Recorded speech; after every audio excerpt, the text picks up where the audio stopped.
So if you got a Suzuki tu250, mine is a 2011, here's how you change the sprocket. I'm talking the front sprocket, so the engine sprocket, which lives right there. And I'm gonna leave a link to where you can find it and like the part number and stuff in the description.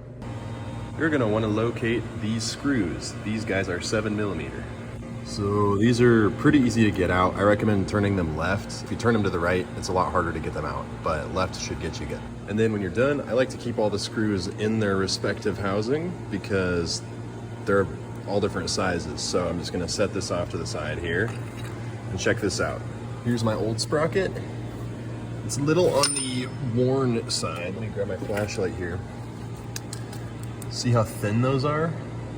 That's what we like to call a classic no bueno situation. My chain was making a horrible noise. And now I've got this guy. See how these are nice and thick and triangular? They're not like really, really thin like this guy. So my chain was making this clicking, crunching. It was bumping up and down.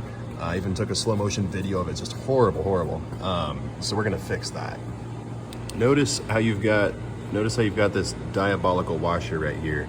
That is to prevent this nut from coming off, I guess. So I've just been using an itty bitty little flathead to kind of wiggle it and try and get it flat.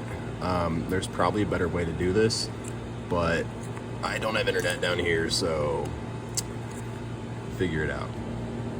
All right, we got her hammered down. It wasn't actually all that hard. Now we got a 30mm socket, big boy, going right on there. We're gonna crack that loose. Now I'm finding that if I turn it, it's gonna move my back wheel. So I wish I had a longer breaker bar, but you know, you get what you got. And I'm just gonna hold down on the back brake and try and crank this thing with my left foot. Wish me luck. And with just 10% of my hamstrings staggering might, I was able to loosen that bad boy. So we're gonna take it off. And I'm gonna place it with my other stuff so that I don't lose track of it. Now, there's a lot of tension on this chain right now. It's probably a little too tight, to be honest with you. So I'm gonna go back here and I'm gonna loosen this guy. So you're gonna wanna loosen this left side at the same time as the right side so that the wheel can freely slide back and forth in these tracks. So I got a 17mm right here and a 19mm right here. I'm just gonna crank them in opposite directions to loosen that axle. I guess it's an axle.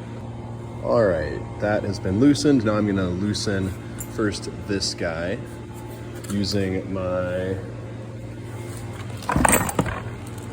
11mm. Loosen that boy right here. Well, maybe it's not 11, maybe it's 12.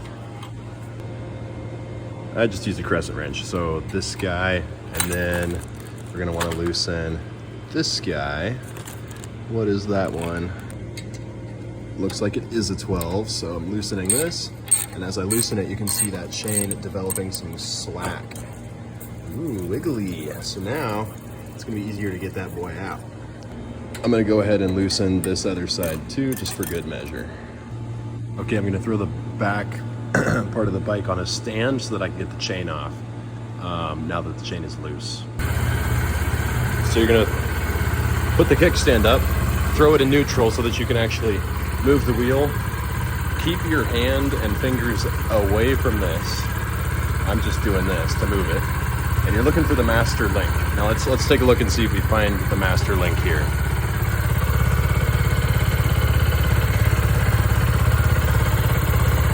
Now that is not good. So it happens to be the master link, and you can tell because of the way that it is. It's got that little clip.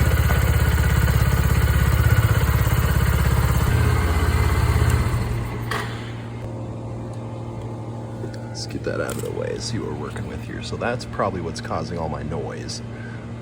That's definitely not safe at all. I'm not really sure how long I've been riding like that. So that's terrible. Okay, we're gonna replace that. So I just learned you're supposed to actually put the master link onto the sprocket because it's easier. So I'm gonna do that real quick, throw it in neutral again, move the tire very gently, and I'll be back in a second. And I'm gonna be using these chain remover pliers. They've got that little groove in there to pop that clip. You can use other pliers if you want to, but I just bought these. They were like $8. And you're essentially gonna pop it like this. You're gonna have the pliers pulling on a rivet and the pliers pulling on that little metal tab at the same time. You're gonna squeeze it in. That didn't work, but you get the gist.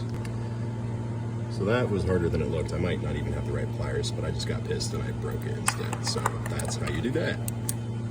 Now these links are free to be pushed through, and voila, the chain is no longer attached. Now the sprocket will easily come out once you yank the chain out of here. And then I'm just gonna try and clean some of that out because that is a waste of perfectly good dirt. And check out that comparison right there. Honestly, it's not as crazy of a difference as I thought it would be. So that's interesting. But the chain was definitely bad. Boom, sprocket installed. Now we're gonna thread the brand new sexy golden chain through this thing. So I'm gonna just get it started and roll that wheel over.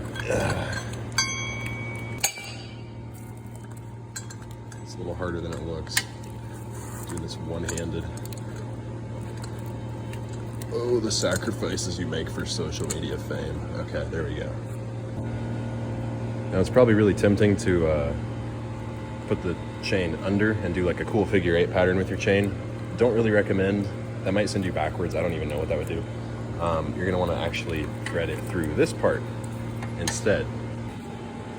The other side of the sprocket that has a little raised bit, so it's kind of flatter on this side, so you put the raised bit towards the engine. Now you're gonna loosen the chain as much as possible, or by pushing that wheel in, you're gonna line these up, push this guy through, add the clip, and then tighten that chain back out. There's probably other videos on how to do that. I'm running out of battery.